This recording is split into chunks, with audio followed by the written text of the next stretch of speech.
네, 어제는 남자의 유출에 관한 규례에 대해서 묵상을 했는데 오늘은 여자들의 유출 규례에 대해서 말씀하십니다. 어제 오늘 말씀을 보면서 정말 하나님 너무 디테일하시다. 이렇게 디테일하기까지 말씀하실 필요가 있나 싶기도 했습니다. 그럼에도 남자 여자들의 은밀한 일들에 대해서 규례를 주시는 것은 다 이유가 있습니다. 예, 다 이유가 있기 때문에 주님 말씀하시는 것 같아요. 그러면 왜 이런 규례를 주셨을까? 우리를 향한 하나님의 뜻은 무엇일까? 우리 두 가지로만 살펴보고 싶은데요. 첫째로 보호하기 위함입니다. 19절에서 24절이 이제 그냥 일반적인 유출에 관한 내용인데 19절에 보니까 어떤 여인이 유출을 하되 그의 몸에 그의 유출이 피이면 이래 동안 불결하니 그를 만지는 자마다 저녁까지 부정할 것이요 라고 합니다. 그의 몸에라고 완곡히 표현했지만 어제 우리가 살펴본 것처럼 여자의 음부에서 나오는 것을 의미해요. 거기서 유출되는 것을 의미합니다. 19절에서 24절 유출은 여성의 일반적인 월경에 대한 내용이에요. 근데 왜 하나님은 여자들의 몸의 생리적인 현상, 월경을 이렇게 부정하다고 했을까요? 그리고 생명을 잉태하기 위해 준비하는 그 과정이잖아요. 근데 왜 이 과정을 부정하다고 했을까요? 성경에는 생명은 피해 있다 말씀하십니다. 생명은 피해 있다. 그것을 흘리는 자체가 부정한 것이고 우리가 아담 이후로부터 인간이 죄인이기 때문에 우리가 죄 중에서 태어나기 때문에 이 태어나는 그 과정도 그래서 부정하다라고 말씀하시는 겁니다. 그래서 우리는 100% 의인이에요, 죄인이에요? 네, 100% 죄인이에요. 로마서 3장 9절에서 12절까지 제가 한번 읽어드릴게요. 그러면 어떠하냐? 우리는 나으냐? 결코 아니라 유대인이나 헬란이나 다 죄 아래 있다고 우리가 이미 선언하였느니라. 기록된 바 의인은 없나니 하나도 없으며 깨닫는 자도 없고 하나님을 찾는 자도 없고 다 치우쳐 함께 무익하게 되고 선을 행하는 자는 없나니 하나도 없도다 라고 말씀하십니다. 의인은 없나니 하나도 없대요. 그 중에 하나가 있는 게 아닙니다. 모두 죄 아래 있고 의인은 하나도 없다고 하시는데 우리는 죄 가운데 태어나 죄로 하나님과 단절되어 죽을 수밖에 없는 죄인들이에요. 하지만 예수님이 우리의 번제, 화목제, 속죄제, 소제, 속건제의 제물이 되어 주셨어요. 그래서 우리의 모든 죄를 사해 주시고 우리를 구원하여 주셨습니다. 나는 착하고 법 없이도 살 것 같고 법도 잘 지키고 남한테 해코지 하는 거 하나도 없는데 내가 무슨 죄인인가 하는 분 계십니까? 가끔 이제 영접신방 가면 내가 왜 죄인이야 하시는 분들이 계세요. 진짜로. 내가 이렇게 착하게 살았는데 내가 왜 죄인인가? 근데 성경에는 100% 죄인이라고 얘기하고 계십니다. 나는 내가 음란하고 방탕하게 산 것이요. 제가 이제 한때 그렇게 산 것이 부모님의 이혼, 저의 이제 불화, 가정의 불화, 저희 가정은 365일 중에 손을 꼽을 정도로 안 싸우는 날이 손에 꼽을 정도였어요. 맨날 싸우고 그때 당시에 TV가 브라운관이었잖아요. 집어 던져지고 어떻게 그걸 집어 던지나 몰라. 어느 날은 문이 빵꾸 나 있고 그런 가정에서 살았는데 나는 이렇게 불우한 가정에 살았으니까 내가 일탈하는 거 이거는 당연한 거야 라고 생각했지만 제가 이제 말씀 묵상하고 우리들 교회 와서 말씀을 들으면서 나는 아주 좋은 집안에서 자랐더라도 나는 죄를 지었을 사람이다. 음란했을 사람이다라는 게 100% 인정이 됩니다. 말씀이 없고 구원에 대한 확신과 감사가 없으면 누구나 죄의 종로를 할 수밖에 없어요. 20절에서 24절에 보면 월경 기간에 그거 누웠던 자리도 부정하고 침상을 만지는 자도 부정하고 앉은 자리도 부정하고 월경 중에 동침한 사람도 부정하다고 합니다. 한마디로 절대 가까이 하면 안 되는 사람인 거예요. 당시 월경을 하고 있는 여성들에게는 되게 나를 부정하다고 하는 것 같지만 반대로 생각해 보면 그렇기 때문에 하나님께서 정말 편안한 쉼을 주시는 거라고 생각합니다.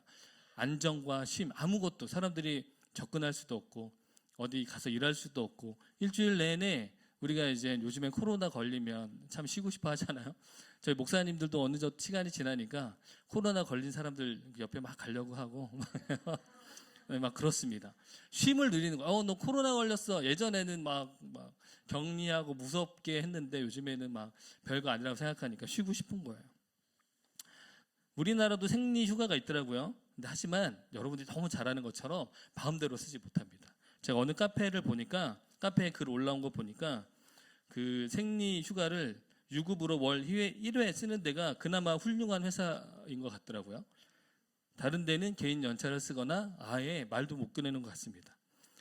여러분들, 특히 형제님들은 여자들의 생리통을 알 수 있을 것 같아요? 전혀 체험할 수 없어요. 정말 어마무시하게 힘든 것 같아요. 그래서 제가 아산병원 홈페이지에서 찾아보니까 이렇게 나와 있어요. 생리통이란 월경 있을 때마다 동반하여 나타나는 통증을 말하며 심한 경우는 전체 여성이 10%, 또 가벼운 증상을 합하면 50%에서 경험하는 것으로 나타나고 있다. 특히 미성년의 경우 생리통의 빈도는 오히려 높아서 최소 20%에서 많게는 90%까지 경험하는 것으로 조사되었다. 생리통의 정도는 개인마다 차이가 있어서 월경 시 약간의 복부 불편함을 느끼는 여성들도 있지만 일상생활이 불가능할 정도로 증상이 너무 심해서 응급실까지 방문하는 여성들의 수도 적지 않다. 동반하여 나타나는 증상도 여러 가지여서 구역질이나 구토, 설사, 허리 아래 부위 통증, 대퇴부 통증에서부터 두통, 피로감, 불안감, 어지럼증 및 드물게 실신까지 하는 경우도 있다. 여러분들, 우리 혹시나 여기 여자친구, 남자친구 있으면 잘 보호해 주셔야 돼요. 진짜 그때는 잘 만날 약속도 잡지 말고 보호해 주셔야 되는 거야. 네. 막 떼쓰고 만나자고 막 영화 보자고 하지 말고. 출애굽했던 이 광야 이 시대에는 더 어땠을까요? 뭐 의사도 없고 의학도 발전되지 않았을 때 생리 휴가를 일주일씩이나 하나님은 주셨어요. 네, 너무 하나님의 깊은 배려이고 사랑이라는 생각이 듭니다. 오늘 이 말씀은 우리에게 적용을 해보면 우리가 겪는 실직, 솔로의 기간, 관계 등의 문제 등 또 세상적으로 보면 어떻게 보면 나는 부정하다 할 수 있는 그런 기간들 있잖아요. 난 취업이 안 됐어. 나는 또 아직 연애를 못했어.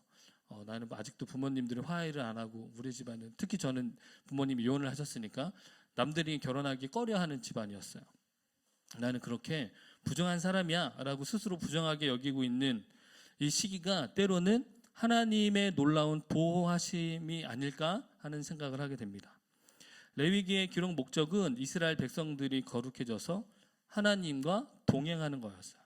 혼자 있는 시간, 세상에 당당하게 나가지 못하는 이 시간은 결국 나 스스로를 부정하게 여겨서 나를 낮추고 하나님의 긍휼함을 구하고 세상과 구별되어지는 시간이 됩니다. 이때가 하나님을 찾을 때이고 말씀 앞에 머물 때예요. 여러분들이 나는 부정해라고 스스로 여기는 분들이 계시다면 이때는 하나님이 나에게 하나님을 찾으라고 허락하는, 하나님 앞에 온전히 머물라고 허락하는, 나를 만나고자 하시는 하나님의 초청이라고 생각했으면 좋겠어요. 하나님은 100% 신실하시고 100% 오르십니다. 그리고 100% 선하십니다. 제가 늘 이 말씀을 마음에 새기는데 하나님은 우리에게 항상 좋은 것만 주세요. 여러분들에게 나쁜 걸 주시지 않습니다. 그렇죠? 악한 아비도 자식에게 물고기를 주지 뱀을 주지 않는다고 했는데 하물며 하나님 아버지께서라고 예수님도 얘기하시잖아요. 근데 우리는 그렇게 생각하지 않을 때가 너무 많아요. 하나님 왜 이러세요? 도대체 나한테 왜 이래요? 막 이렇게 따질 때가 많습니다. 내가 뭐가 부정하냐고, 내가 어째서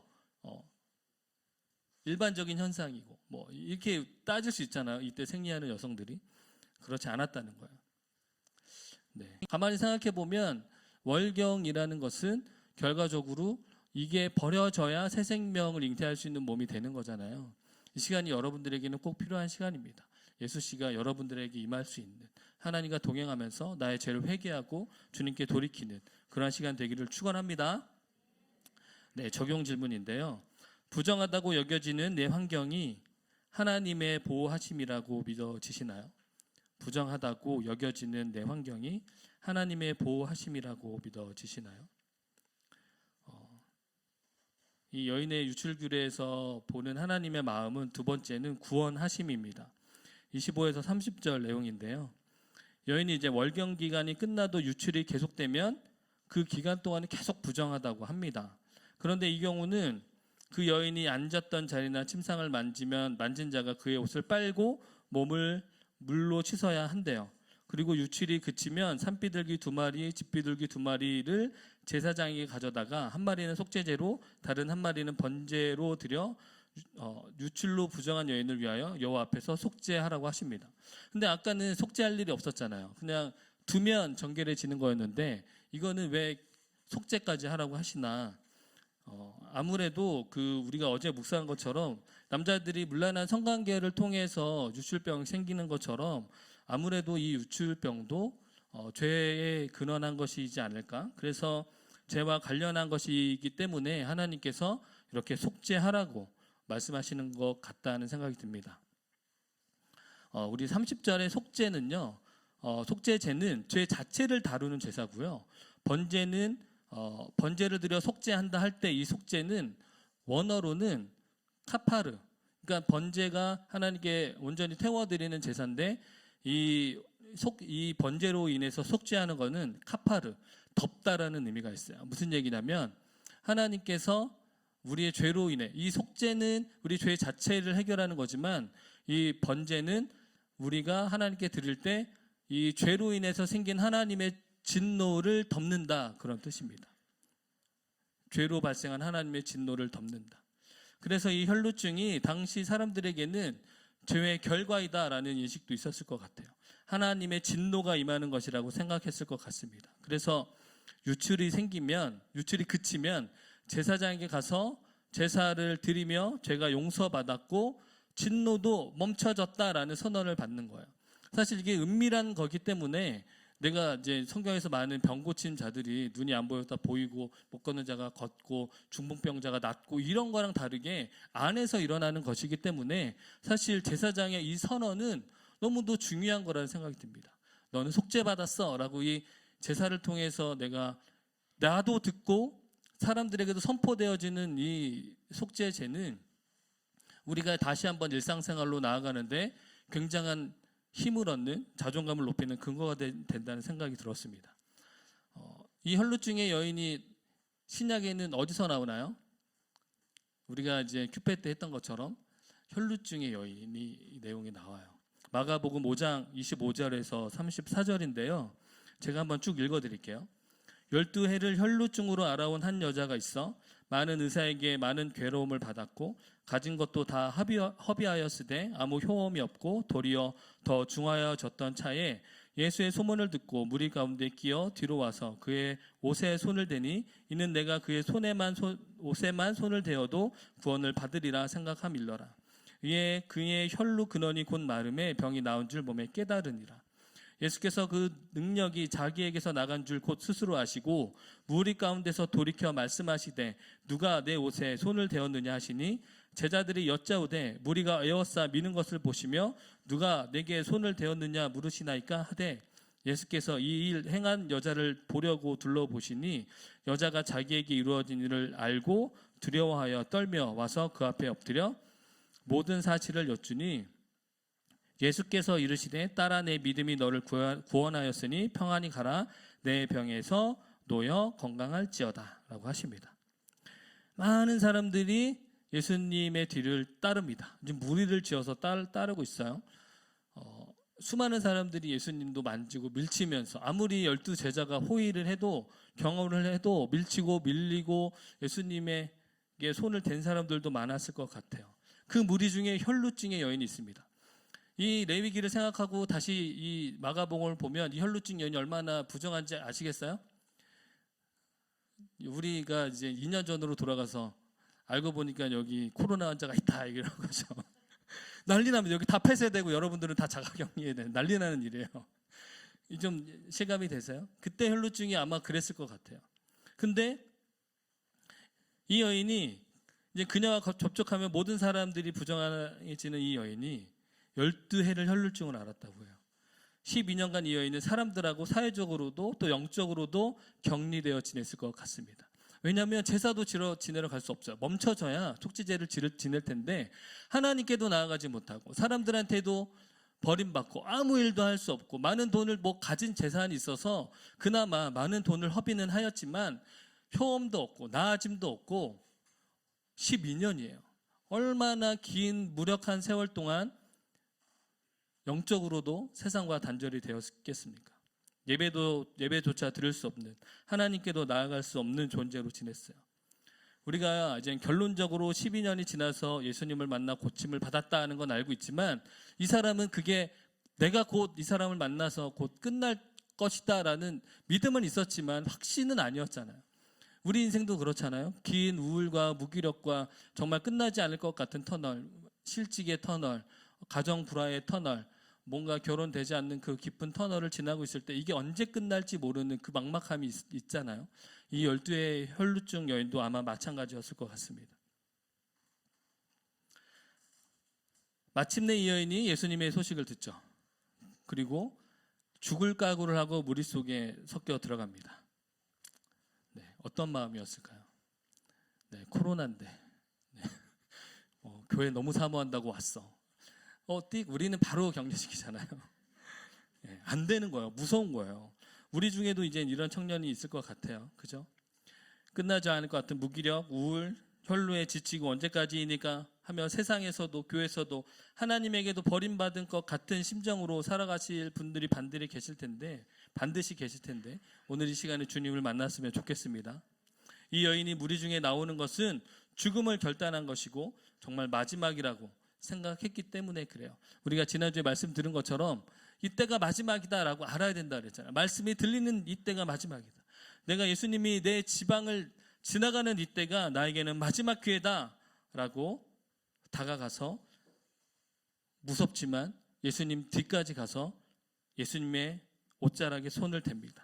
그러니 곧 혈루의 근원이 마르고 놀랍게도 스스로도 병이 나은 줄 알았어요. 이것도 하나님의 은혜인 것 같습니다.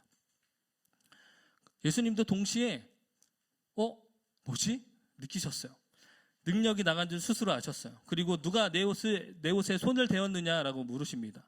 제자들은 이 많은 무리가 에워싸고 있는 거 보시면서 누가 내게 손을 대느냐 물으시는 거예요? 라고 지금 반문했잖아요. 이 말투가 그거예요. 이거 보면 몰라요? 지금 여기서 어떻게 찾아요? 하는 말투로 어이없어 합니다. 그런데 예수님은 그 한 사람을 찾기 위해서 둘러보시는 거죠. 그러니까 예수님의 참뜻을 아는 그 혈루증이 이제 걸렸던 여인이 나와서 자신에게 일어난 일을 예수님 앞에 부르부르 떨면서 이야기합니다. 혈루증 여인은 부정한 상태였는데 스스로도 자신이 만지는 것이 부정해지는 것 알았을 거예요. 그런데 그의 옷에만 손을 대어도 구원을 받으리라 할 수 있는 믿음은 전적으로 예수님이 하나님의 아들이다. 전적으로 이분이 하나님이다. 그리스도다라는 것을 알았어요. 내 부정이 이 사람에게는 전가되지 않는다라는 것을 알았어요. 그렇기 때문에 과감히 그렇게 갈 수 있다고 생각합니다. 여러분들은 예수님을 얼마나 인정하고 계시나요? 참 구원자라고 인정하시나요? 혈루증 같은 시간을 보내고 있으면서도 예수님의 옷자락에 손을 못 대는 이유는 진짜 참 하나님인지 모르시기 때문은 아닐까요? 아무리 되어도 답이 없을 것 같아서 해본 것 같은데 나는 닿아진 게 없어. 이런 실패감 때문에 그렇습니까? 예수님은 그 여인에게 따라 내 믿음이 너를 구원하였으니 평안히 가라 하십니다. 유출이 멈추면 레위기에 유출이 멈추면 비둘기 2마리를 가지고 제사장에게 나아가 속죄제 번제를 드려야 한다고 말씀드렸잖아요. 이때는 대제사장이신 예수님이 그의 병을 고쳐주시고 그녀의 속죄와 번제를 받으시고 그의 믿음으로 속죄와 번제를 받으시고 많은 사람들 앞에서 그가 구원을 받았음을 선포해 주시는 거예요. 할렐루야. 이게 왜 중요해요? 왜 중요해요? 이 여인이 그냥 가면 안 돼요. 왜냐하면 이 여인이 누가 알아보기라도 하면 큰일 나는 거예요. 혈루증 걸린 여인이 뭐로 증명할 거예요? 나는 눈을 감았다 떠서 보이는 사람도 아니고 못 걷는 사람이 걷는 것도 아니고 이 혈루증 걸렸던 여인을 누가 이 여인은 자유하다 선포해 줄 거예요. 예수님만이 대제사장이 되셔서 이렇게 번제와 속죄제를 드린 그 여인에게 이제 너는 자유하다, 몸이 나았다, 구원받았다라는 선포를 해주시는 거예요. 예수님이 이 여인을 찾아 이렇게 선포해 주신 것은 그야말로 제의적인 의식이었고 엄청난 선포였습니다. 은밀한 유출병이 스스로는 알았지만 사람들은 몰랐기 때문이에요. 유출병이 있다고 예수님께 말했을 때 그 여인의 주변에 있던 사람들은 얼마나 놀랐겠습니까? 그죠? 내 옆을 지나갔으면 어떡하지? 나를 만졌으면 어떡하지? 이런 생각들로 가득 차 있었을 것입니다. 예수님과 그 여인은 스스로 나은 것을 알았지만 사람들을 몰랐기에 진정한 구원을 위해서 사람들 앞에서 구원받았음을, 병 나았음을 선포해 주시는 거예요.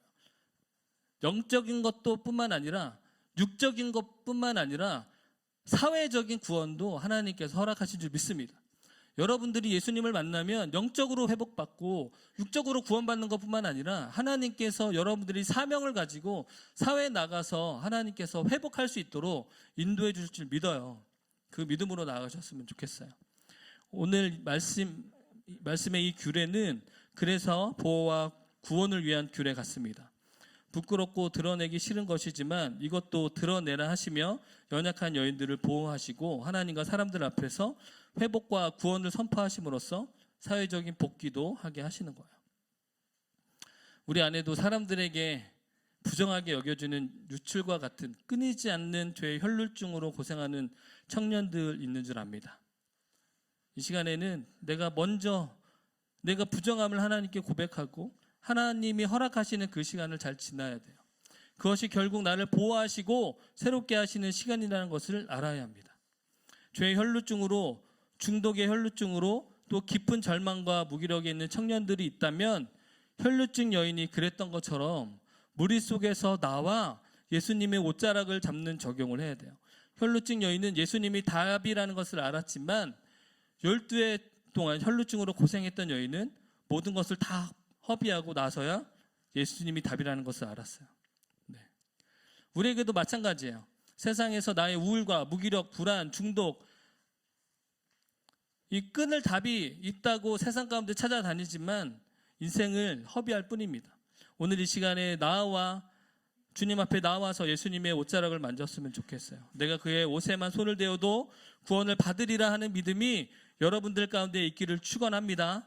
31절에 보니까 너희는 이와 같이 이스라엘 자손이 그들의 부정에서 떠나게 하여 그들 가운데 있는 내 성막을 그들이 더럽히고 그들이 부정한 중에서 죽지 않도록 할지니라 라고 선포해 주십니다. 하나님의 뜻은 심판이 아니라 구원입니다. 여러분들이 부정하게 지내는 그 시간들을 통해서 하나님은 여러분들을 만나기 원하시고 회복시켜 주기 원하세요. 나답과 아비후가 다른 불을 들이려다가 죽은 것처럼 밑둥 잘린 나무 같은 우리가 죄에서 돌이켜서 다른 불이 아니라 하나님이 말씀하신 그 애통함의 불을 가지고 하나님만을 믿는 신뢰의 불을 가지고 주님 앞에 나아갔으면 좋겠어요. 적용이에요. 내가 예수님께 가지고 나가야 하는 혈루증은 무엇인가요? 예수님의 옷자락에 손을 대는 나의 적용은 무엇인가요?